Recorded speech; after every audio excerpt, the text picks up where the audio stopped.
Good morning everyone. ৰাতিপুৱা হ'লে ডিউটিলৈ যোৱা আৰু গধূলি হ'লে ঘৰলৈ আহা, এয়াই হৈছে আমাৰ কাম কৰা মানুহৰ জীৱন। আৰু মই মানুহজনী দিনক দিনে ইমানেই এলেহুৱা হৈ গৈছোঁ যে একোতো কৰিবলৈ মন নাযায়ে, আনকি মোৰ ভিডিঅ' কৰিবলৈ মন নোযোৱা হৈছে।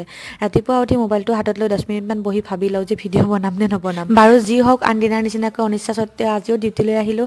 আহি পেলাই আজি কামখিনি অকণমান দৌৰা দৌৰিকৈ কৰিছোঁ। কি হৈছে জানেনে, আজি কেণ্টিনত মানে আমাৰ টেঙা আনি থোৱা আছে, তাকে বোলো কাটিবৰ কাৰণে অলপ সোনকালে গ'লোঁ। আৰু ইয়াৰ জলফাই টেঙা আৰু ৰবাব টেঙা একেলগে কাটিবৰ কাৰণে লৈছোঁ।